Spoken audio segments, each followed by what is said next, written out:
Shana Tova, everyone.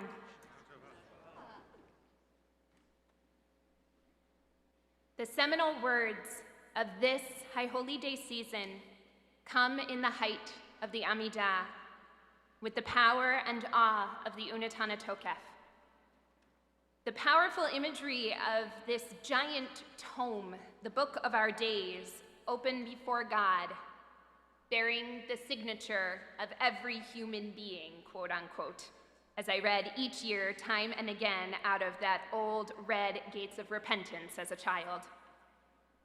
Imagine it, the signatures of all humanity over time, carefully codified in an everlasting tome, a sublime, ethereal accounting of all history and humanity. The Unatana Tokef then ends with reminding us, Shimcha na'elecha ve'ata na'el ishmech, ushmenu karata vishmecha. Your name, God's name, is worthy of you, God, and you are worthy of your name. And our name, you have linked with yours.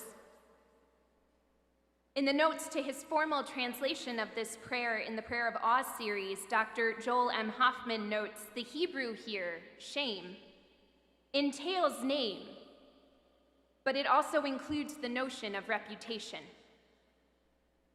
Therefore, this identifying mark, our signature, our name, the reputation, the legacy we leave behind with our imprint in this book, ours and God's, is everlasting, reverberating throughout the generations for all time. Our names define who we are. Multiple times in the Midrash, the fan fiction of our sacred text canon, we are shown that names, our names, matter and indeed define who we are. Every person, it recounts, is called by three names. One, which they are called by their parents. One, which they are called by other people. And one which they earn for themselves in the records of all humanity. The earned name is worth much more than all of the others. Here, too, our names are linked with our reputations, the legacy we leave in this world. Furthermore, in Pirkei Avot, we're taught there are, again, three crowns this time: the crown of Torah, the crown of priesthood, and the crown of monarchy. But the crown of a good name outweighs all of them.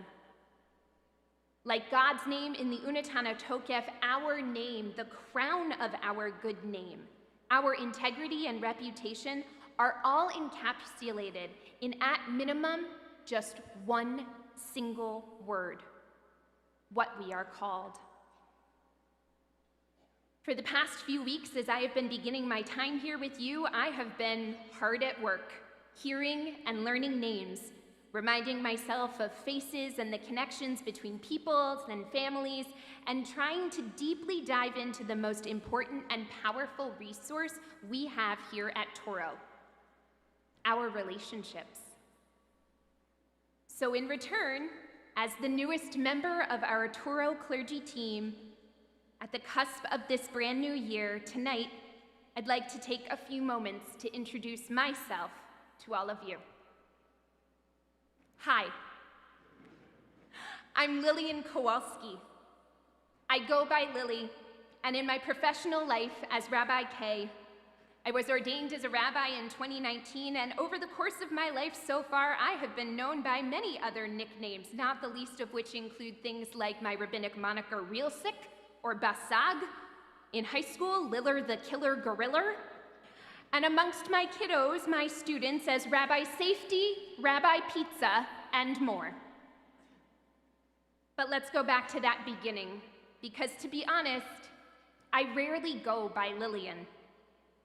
As I affectionately say, Lillian is for government forms and when I'm in trouble. Very few people in my life have had the dubious honor of calling me Lillian. Chief amongst those, though, was Larry, the daytime security guard on the Los Angeles campus of Hebrew Union College, where both Rabbi Silverman and I studied to become the rabbis we are today.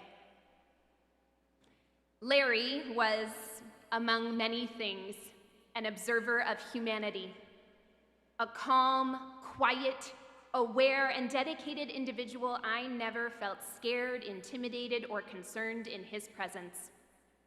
Larry was a consummate gentleman, serving his country faithfully as a member of the armed services, addressing all respectfully and with a stern but affable affect. And Larry embodied the epitome of other duties as assigned. Larry was, yes, responsible for the safety and security of our building. He was our frontline defense. But Larry also noticed things. He really noticed them. And he noticed everyone. Larry was the one who went out every day to greet and receive Madeline, my academic advisor, after she was diagnosed with cancer, carrying her only 2 heavy bags and offering her his arm to enter the building from the parking lot, one of the very few times I ever saw him leave his post. Larry, jauntily whistling a tune as he received the Daily Mail and dutifully tossed our packages onto the table, wordlessly pointing us to them when we mistakenly overlooked checking said table. Larry, who could simultaneously pump iron, keep an eye on the security cameras, and an ear on Tefillah.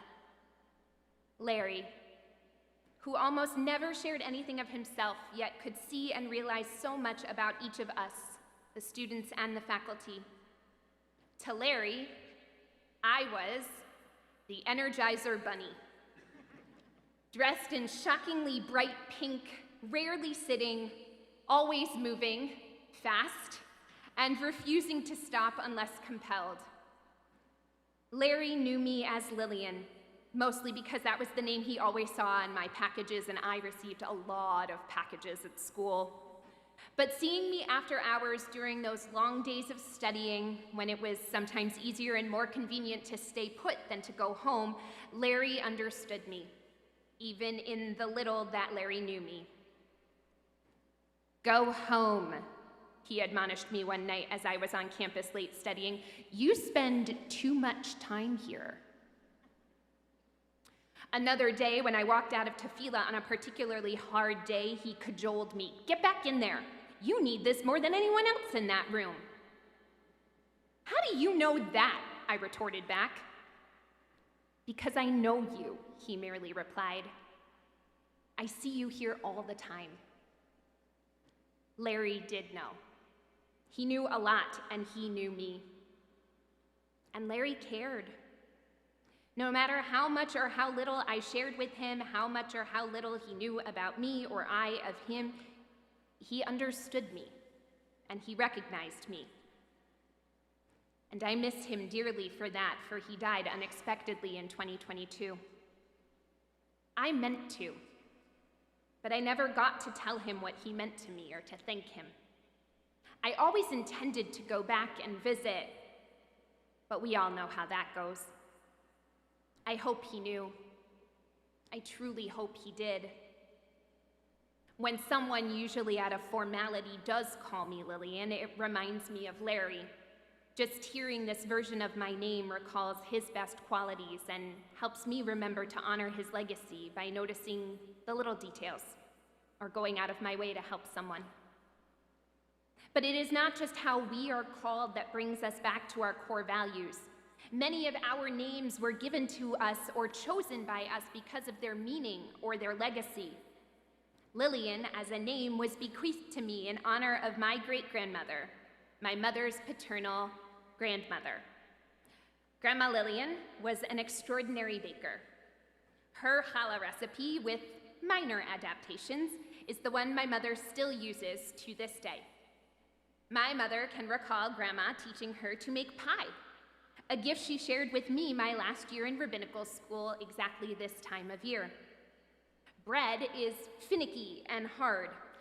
Anyone who's ever watched the Great British Bake Off knows this. But pie is simpler. Even when it's complicated, it's a treat, it's a gift, it's a process. Sarah Bareilles was right. You put it together and it just makes sense. Cutting together the dough and crumbling the topping after sliding the sheet tray into the oven, I turned around that year to find my mom with a tear in her eye. The pie, like each of us, starts off raw and unhewn, and then it comes out of the oven and you almost can't believe your hands made it. "I baked me a person," she said. She was remembering how Grandma Lillian, who I never met, my namesake, made pie and made time. Grandma Lillian appreciated and embraced these little things. Our names are portals of connection. Through their pedigree or derivation, they inspire us. And then after all of that, there's my Hebrew name, Liba, which, honestly, technically speaking, isn't even Hebrew at all. It's actually Aramaic, the language most commonly found in the Talmud, and it's specifically the Aramaic equivalent of the Hebrew word for heart. Every year during Simchat Torah, we read the very end of the book of Deuteronomy, followed immediately by the beginning of the book of Genesis. And when you take those two words, Yisrael, the last word in Deuteronomy, and Bereshit, the first word in Genesis, and you put them right next to each other, the Lamed of Yisrael and the Bet of Bereshit create their own new word. Lev, heart. That is the heart of our great legacy as the people of the book, that our words, the stories we tell ourselves about those words, our interpretations of these texts are just as important as the words themselves. For the Torah is black fire written on white fire, as our tradition teaches us. And that's where my name comes from. Why do I tell you all of this?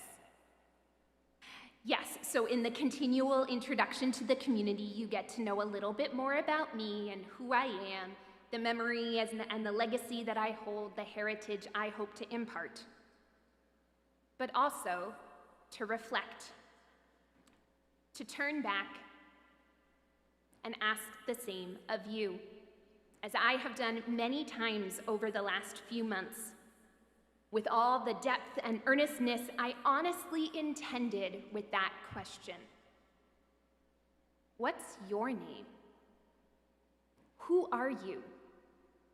What legacy do you carry? What heritage do you impart? Our names are what define us, what mold us and shape us, what we embody and who we become, both our heritage and our legacy. For some, this also means changing our names. Think about when someone chooses a new Hebrew name when they formally join our community. Or historically, it was also a practice to change our names when we were gravely ill. To change one's name meant to change one's fate. We see it in Abram and Sarai adding a Hebrew letter to represent God to their names, becoming Abraham and Sarah. Their names remind us intimately that where is God? Whenever we let God in. This reminds me of our family friend, True. Yes, that's his name, because he legally changed it well before I ever knew him. To me, he's just always been true. And true to his name, that he is. True was and is an educator par excellence, one who could as easily captivate children and adults alike with the tales he told of the historic objects proudly displayed at the New York State Museum, uncovering truth and opening eyes. Just recently, True accomplished a personal goal of completing a triathlon. I watched video footage of him and a friend crossing the finish line together on social media. As they approached, already apace with each other, True extended out his hand, and the two men, not aiming for first by any medal rankings, excitedly and proudly crossed a personal milestone off their list, hand in hand, with a gregarious high five following. True, genuine, real. Names in this way are a kind of tacit agreement between the hopes, dreams, and wills of people, whether it's parents or individuals, and a promise from or by God. It's a form of sacred partnership, trusting, hoping, believing that we will live up to our names, the intent and meaning behind and within them, and the promises held by them. Even our own congregation underwent a name change reflective of this. While we started as Congregation Gates of Mercy in 1828 and then Dispersed of Judah, established in 1846, separating to ensure individualized communal ideas were respected and valued, we joined back together in 1881 under the united name Toro Synagogue, so named for our joint benefactor, merchant philanthropist Judah Toro, son of Isaac Toro, leader of the Rhode Island Synagogue, named for him. At its core, within its title, our community's name is reflective of the sacred partnership and sense of community and communal responsibility we strive for. Where I see this work most ardently right now is within our current Board of Trustees, specifically as we have been reviewing our operational values, the pieces that guide, shape, and mold our work for all of you, to hold ourselves to the highest of standards and honing our focus on our priorities for the coming years. We live our values when we live up to our name, our history, and our relevance. For me personally, I think I'll hold on to my name as it is, in all its ever-evolving forms. For some, the history and baggage of their name might be painful or daunting, even traumatic. And if that is you, I wish you grace as you navigate what that means for you, what you will embrace, if anything, and what you will leave behind. Personally, luckily, I find my own nominative history powerful and inspiring. I'm not quite sure here what my nickname to all of you will be yet, although someone did recently ask me if I ever got called Rabbi Koala instead of Rabbi Kowalski. It's a thought. Who am I? Well, not Jean Valjean, to slide in another musical reference there, but I'm me, as I am, which is what this time of year is all about. And it's illustrated beautifully by the story of another rabbi, Zusia. Rabbi Zusia of Hanipoli was an 18th century Hasidic rabbi and a revered teacher. As recounted in Tales of the Hasidim by Martin Buber, Zusia recalled and explained, "In the coming world, they will not ask me, 'Why were you not Moses?' They will ask me, 'Why were you not Zusia?'" That's it. Plain, simple, straightforward. You have to be you, no one else, being true to yourself and all that you can be. A favorite reading of mine to share with families as they welcome a new child also comes from Buber, from another book of his, The Way of Man. Every person born into this world represents something new, something that never existed before, something original and unique.